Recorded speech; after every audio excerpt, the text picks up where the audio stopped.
है। यदि उसके टाइटल को आप देखोगे तो टाइटल बताया है परख और प्रलोभन। यहां पर परखा जाना और प्रलोभन मतलब जिसको हम कहेंगे कि जिसको हमें कोई एक बड़ी संसार की एक आशा होती है, किसी चीज को देखकर जब हम एक आशा लगाते हैं, इसको एक प्रलोभन कहेंगे, चाहत, जिसको मैं अलग तरह की चाहत कहूंगा। लेकिन वचन जैसे शुरुआत किया, धन्य है वह मनुष्य जो परीक्षा में स्थिर रहता है, क्योंकि वह खरा निकलकर जीवन का वह मुकुट पाएगा जिसकी प्रतिज्ञा प्रभु ने अपने प्रेम करने वालों से की है। यहां पर हम देख सकते हैं एक व्यक्ति जिसने प्रतिज्ञा प्राप्त की है और एक जिसने प्रतिज्ञा की है और प्रतिज्ञा का प्रतिफल। ये तीनों चीजें मेरे और आपके सामने यहां पर हम देख सकते हैं। अब शर्त यहां पर यह है, यदि प्रतिज्ञा पाया हुआ व्यक्ति सब्र करता है, संयम रखता है, धैर्य से उस मुकुट को प्राप्त करने के लिए उस दौड़ में बना रहता है, तब वह जीवन का वो मुकुट पाएगा। लेकिन मुश्किल यहीं पर आ जाती है कि मुकुट के मिलने के और वायदे के मिलने के बीच में एक अंतर है। परमेश्वर ने जब मुझे और आपको बुलाया तो हमारी बुलाहट एक वायदे के साथ में हुई कि जब मैं और आप यीशु मसीह के विश्वास में चलेंगे, उस विश्वास को थामे रहेंगे, उस विश्वास में ईमान रखेंगे, मतलब ईमानदार। विश्वास सिर्फ मुंह से बोला हुआ विश्वास नहीं, सिर्फ सफेद कपड़े पहनकर, अच्छे बाल और चर्च में बाइबल हाथ में लेकर चर्च में जाने को ही विश्वास नहीं कहा जाता, परंतु विश्वास वो जिसमें ईमान होता है, जो सचमुच का होता है, जो दिल की गहराई से होता है, जो आपके व्यवहार में दिखता है, शब्दों में नहीं, व्यवहार में विश्वास दिखता है। तो यहां पर वचन बताता है वो व्यक्ति मुकुट प्राप्त करेगा जो अंत तक धीरज में बना रहेगा। स्क्रिप्चर से धन्य है वह मनुष्य। व्हाट इज इंग्लिश में तो मेरे पास मैंने बाइबल रखा नहीं है, इंग्लिश में जरूर इसका जो अर्थ है ब्लेसेड इज द मैन, मतलब जहां जहां हिंदी में धन्य है लिखा है वहां पर इंग्लिश के अंदर ब्लेसेड लिखा हुआ है, मतलब वो व्यक्ति आशीषित है जिसने इन मुश्किलों में अपने आप को स्थिर रखा। आज वातावरण के अंदर, आज जो माहौल हमारे चारों ओर बना हुआ है, इस माहौल के अंदर कठिन है। बहुत सारे लोग संयम में स्थिर बने रहे होंगे, कई लोगों का जीवन अस्थिर हुआ होगा, कई लोगों ने जो है अपने विश्वास की दौड़ को खत्म कर दिया होगा, कई लोगों ने जो है विश्वास का मार्ग बदल दिया होगा, कई लोगों के नजरिए बदल चुके होंगे, क्योंकि इन 5 महीनों में काफी कुछ हुआ है। और इसका कारण क्या हुआ? क्योंकि वे स्थिर नहीं रहे। उसका कारण हुआ कि जो मुकुट उनके लिए रखा गया था, मैं ऐसा नहीं कहूंगा कि मुकुट मिलेगा ही नहीं, परंतु कई बार होता क्या है, उस मुकुट को पाने के जो समय काल को हम लंबा कर डालते हैं। मतलब वायदा तो मिला है तो वो तो पूरा होगा।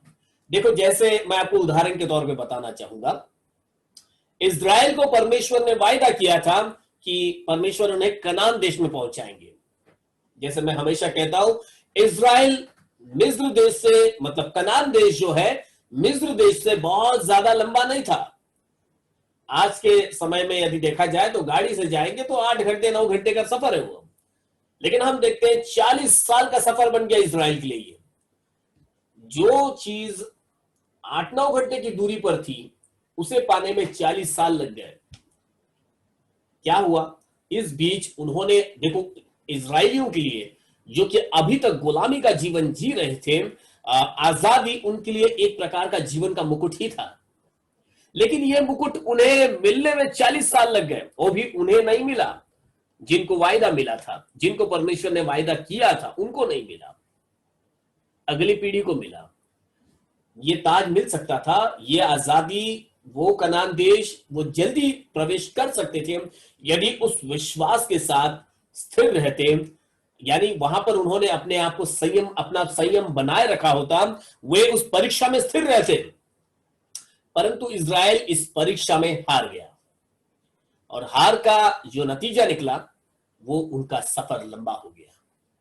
मैं और आप अपने जीवन के अंदर कई उद्देश्य को लेकर चलते हैं, हमारी कई चाहते हैं, मैं हर रोज की प्रार्थना में हम यही बात सामने रखते, प्रभु इस शाम के समय जितने भी इस आराधना में जुड़ते हैं अपनी जो चाहत लेकर आते हैं, कईयों की नाना प्रकार की चाहते हैं, उन्हें अपने स्थान से उठना है, जिस जगह पर है वहीं पर पड़े नहीं रहना परंतु आगे बढ़ना है। किसी को पढ़ाई के क्षेत्र में, किसी को काम के क्षेत्र में, किसी को अपने जीवन के एक पड़ाव से दूसरे पड़ाव में जाना है। और कई लोगों की नाना प्रकार की जरूरतें हैं। कोई तो बीमारी से चंगाई पाना चाहता है, कोई तो बंधन, कई प्रकार के बंधन उनके जीवन के अंदर है, उससे आजाद होना चाहता है। नाना प्रकार के बंधन होते हैं। देयर आर मेनी थिंग्स, मैं वो एक्सप्लेन नहीं करना चाहता, but I want to explain you that कि इन सारी बातों से जब व्यक्ति आगे निकलना चाहता है, बढ़ना चाहता है, छूटना चाहता है, अपनी इच्छाओं को लेकर आता है, परंतु ये सारी चीजें कहीं ना कहीं वो अपने जीवन में जल्दी पा नहीं पाता। वचन बताता है क्यों? क्योंकि परीक्षाओं के अंदर वो व्यक्ति स्थिर ही नहीं रह रहा। थोड़ी परीक्षाएं आ जा रही है तो उसका मन ही चंचल हो जा रहा है। थोड़ा ऐसा करके देख लेते हैं, थोड़ा वैसा करके देख लेते हैं, थोड़ा उसको बोल के देख लेते हैं, थोड़ा इसे बोलकर देख लेते हैं, वो स्थिर नहीं रहता। फिर उसमें सिर्फ यही बात नहीं होती है, और भी कई बातें होती है। परीक्षाएं और भी अलग प्रकार की आती हैं, तो उन सारी परीक्षाओं में वो फेल हो जाते। लिखा है क्योंकि वह खरा, देखो अगर वो स्थिर रहता है तो खरा निकलेगा, और यदि खरा निकलेगा तो जीवन का वह मुकुट पाएगा जिसकी प्रतिज्ञा प्रभु ने अपने प्रेम करने वालों से की है। तो स्थिरता is equal to love. Hallelujah. यहां पर पूरा कैलकुलेशन बताया। जो व्यक्ति परीक्षा में स्थिर रहता है, इसका जो गुणा, आप उसको गुणाकार कर लो, भागाकार कर लो, इज इक्वल कर लो, उसका जो आंसर आता है वो आता है लव। मतलब जो व्यक्ति परमेश्वर से प्यार करता है वही परीक्षा में स्थिर रहेगा। अगर परमेश्वर के प्रति, यीशु मसीह के प्रति हमारे हृदय के अंदर प्यार ही नहीं है, सिर्फ हम उसे मतलब से देखते हैं। मतलब क्या है?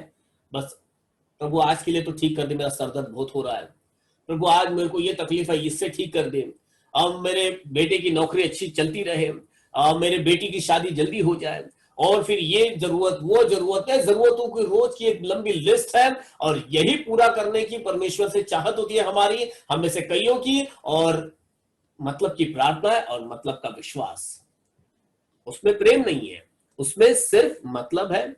और वो व्यक्ति अगर व्यक्ति है तो वो परीक्षा में स्थिर रह ही नहीं सकता।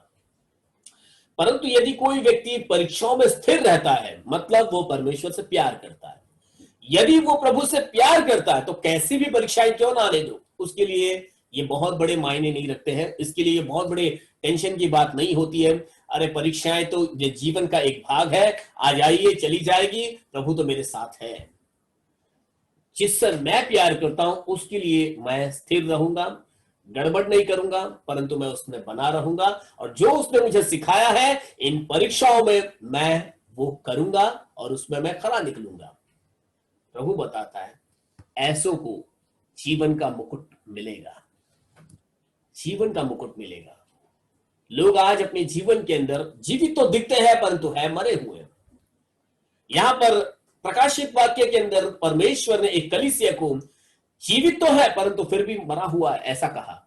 न तू ठंडा है ना गर्म है तो तू गुनगुना है, नहीं तू ना ठंडा है ना गर्म है, उगलने पर है, ऐसा नहीं, कुछ एक हो।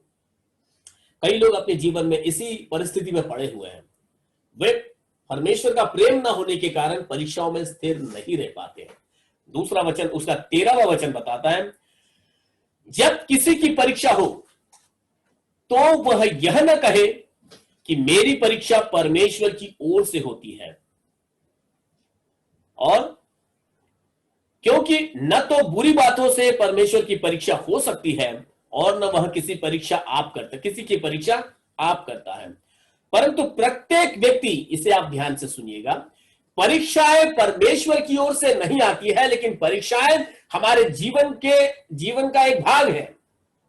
ये परमेश्वर से नहीं आती है, लेकिन वचन लिखा है, परंतु प्रत्येक व्यक्ति अपनी ही अभिलाषा से खींचकर, किसकी अभिलाषा है? आपके पड़ोसी की अभिलाषा नहीं, आपके घर के किसी की अभिलाषा नहीं, किसी किसी का नाम हमारे जहन में आ जाता है, इसकी वजह से हो गया, उसके कारण हो गया, इसने ऐसा किया होगा, उसने वैसा बोला था इसीलिए ऐसा हो गया, परंतु वो खुद में कभी वो गलती देखता ही नहीं है।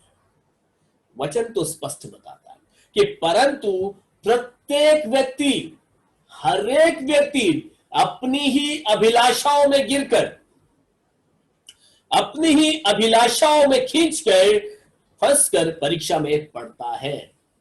अब उसकी अपनी अभिलाषाएं हैं, उसके अपने विचार हैं, उसका अपना क्रियाकलाप है, अपने बनाए तौर तरीके हैं, उसकी अपनी एक सोच है, अपना ही सोच, मैं ही मैं हूं तो मैं ही मैं हूं, मुझे बाइबल से क्या सरोकार, मुझे किसी संदेश देने वाले से क्या सरोकार।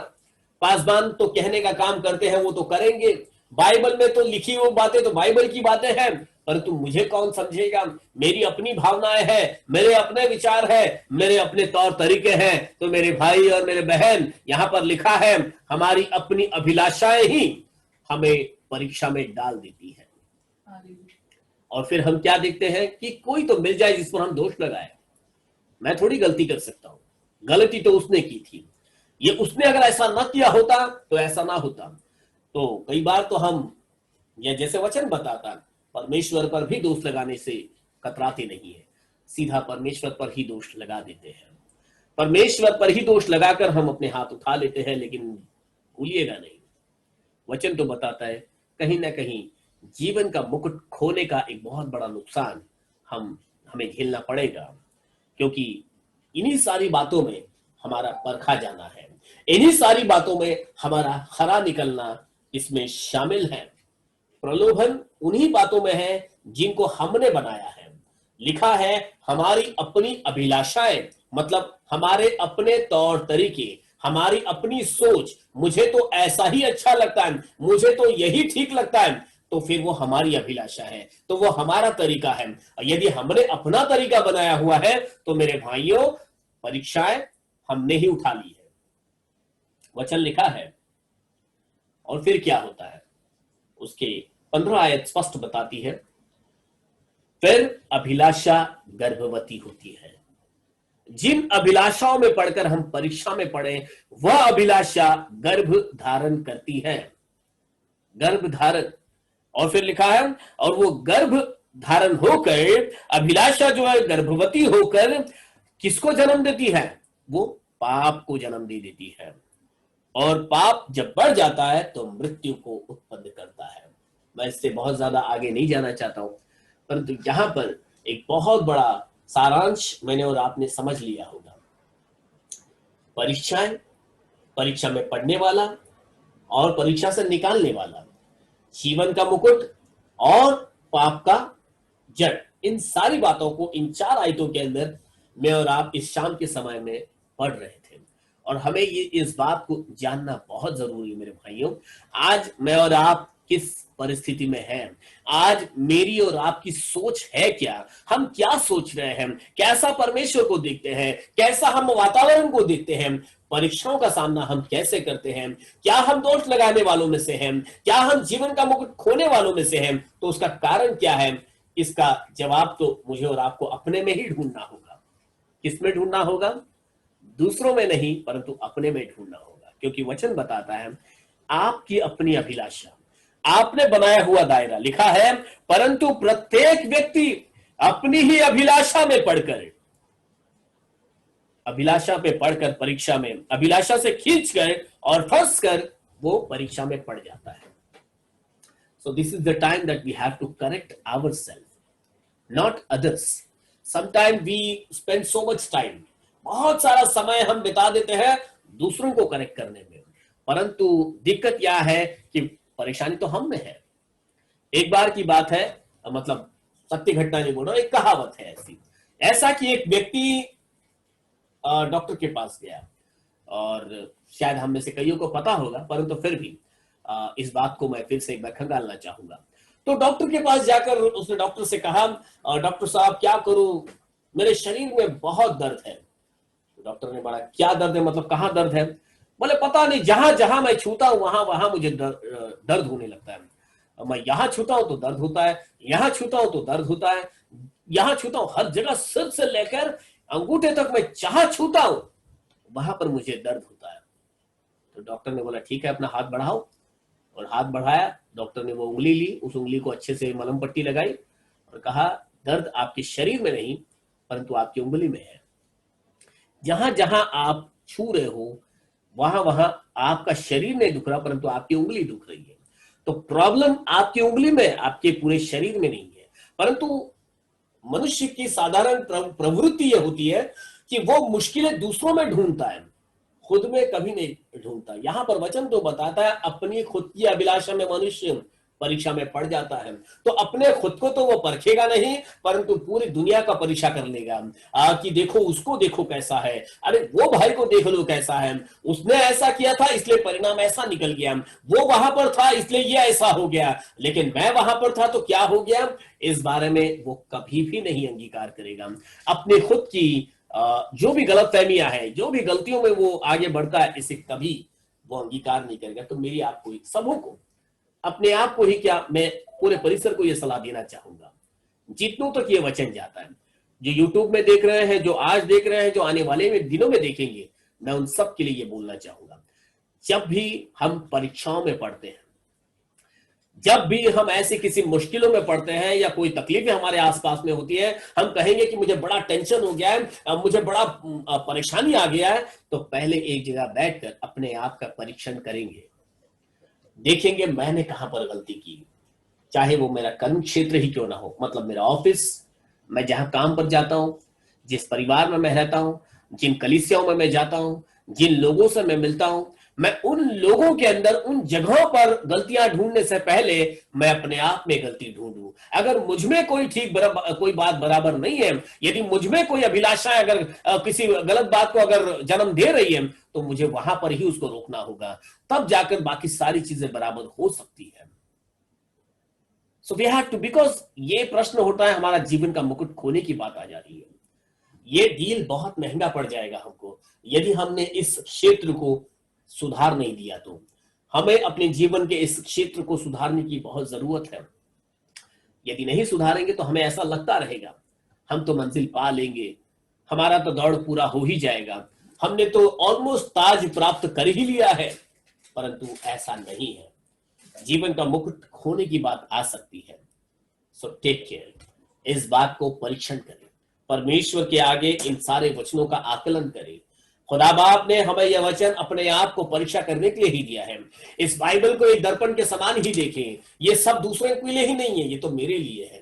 तो क्यों ना मैं अपना ही चेहरा इस बाइबल के अंदर देखूं, तो मुझे सब कुछ सही सही दिखेगा।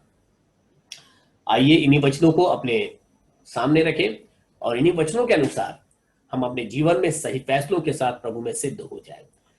वही व्यक्ति जो परमेश्वर से सच्चा प्यार करता है, वो परीक्षा में स्थिर रहेगा, जीवन का मुकुट पाएगा। मैं और आपको जीवन का मुकुट पाना है, तो चाहिए कि इसकी गहराई को और भी थामे रहे और इसी में आगे बने रहे, इसमें आगे बढ़ते रहे। प्रभु यीशु मसीह आप सबों को आशीषित करें। फिर एक बार भाई सनी का मैं शुक्रिया करना चाहूंगा कि वो भी यही बोलना चाह रहे होंगे, परंतु इंटरनेट का प्रॉब्लम होने की वजह से वे आज बोल नहीं पाए हैं। परंतु कोई बात नहीं है, हम प्रार्थना करेंगे कि भविष्य में जल्द ही उनके जो भी इंटरनेट का प्रॉब्लम है सॉल्व हो जाए और हम उनको आगे को सुनेंगे। सो आइए आगे का समय एक प्रार्थना के साथ आज की इस सभा को हम यहाँ पर समाप्त करेंगे। सो मैं चाहूंगा यदि लता प्रार्थना में हमारी अगुवाई करती है तो उसके प्रार्थना के बाद आज की सभा को हम समाप्त करेंगे। Sister Lata, lead us in prayer.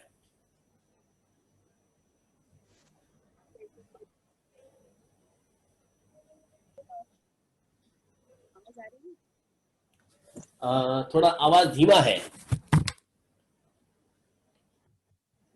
अभी आ रहा है?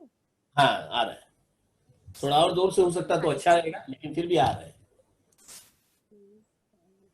Hallelujah, hallelujah, hallelujah. Praise the Lord, praise the Lord. प्यारे यीशु मसीह, धन्यवाद देते हैं सुंदर समय के लिए। फिर एक बार आपकी स्तुति आराधना करते हैं, आपको धन्यवाद देते हैं। आज तक आपने हम में से हर एक परिवार को शांति समाधान में रखा, खुशी और आनंद में रखा, और हर दिन हम सब मिलकर आपको धन्यवाद देते हैं। इस जूम के जरिए हम प्रभु यीशु मसीह प्रार्थना में साथ में बैठते हैं। प्रभु धन्यवाद देते हो प्रभु।